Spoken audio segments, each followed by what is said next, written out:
মুর্শিদাবাদ জেলার শামশেরগঞ্জের বিভিন্ন জায়গা থেকে বিপুল পরিমাণে বোমা উদ্ধার হওয়ায় জেলার বোম ডিসপোজাল স্কোয়াড হিমশিম খাচ্ছে, তাই প্রতিবেশী জেলাগুলি থেকে আনতে হচ্ছে বোম স্কোয়াড।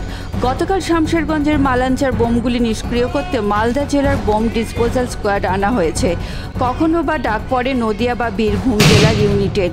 বছরে 365 দিনের মধ্যে 350 দিনই মুর্শিদাবাদ জেলার কোথাও না কোথাও বোমা উদ্ধার হচ্ছে। এ বিষয়ে আজকে সাংবাদিকদের মুখোমুখি হন জঙ্গিপুরের এসপি অমিত কুমার সাউ।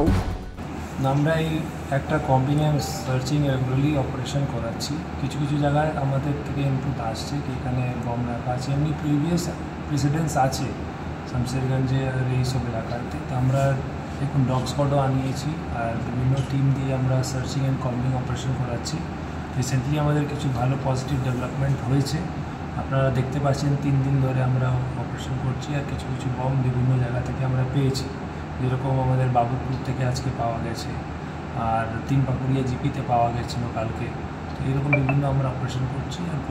আর যেভাবে আমরা কে ওদের রেখেছে বা কীভাবে ইউজ হচ্ছিলো ওটা আমরা তদন্ত করে আপনাদেরকে জানিয়ে দেবো। আজকে তো এখন কাউন্ট হয়নি, টিম আসছে, তারপরে প্রায় ভালোই কোয়ান্টিটি আছে, 50+ কিছু হবে। কালকে তো যেরকম পরশুদিন মালঞ্চ জিপিতে যেটা হয়েছিল ওখানে 25টা হয়েছিল, ওর মধ্যে একজন অ্যারেস্টও হয়েছে, আপনারা জানেন মদন মীর বলে একজন আছে।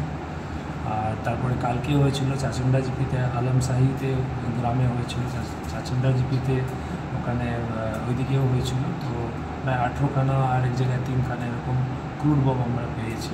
তো এই এক্সারসাইজগুলো আমরা রেগুলারলি ইন্টেন্সিভলি প্রত্যেক জায়গায় যেখানে আমাদের ইনপুট আসছে ওখানে আমরা করাবো, ডগ দিয়েও করাবো। সব ভালোর দিকে আমরা একটু সার্চিং অ্যান্ড কম্বিং করাচ্ছি। আমরা এস্টিমেট করেছি এখন তো আর 5 দিন চলবে, দেখি আমরা চেষ্টা করছি।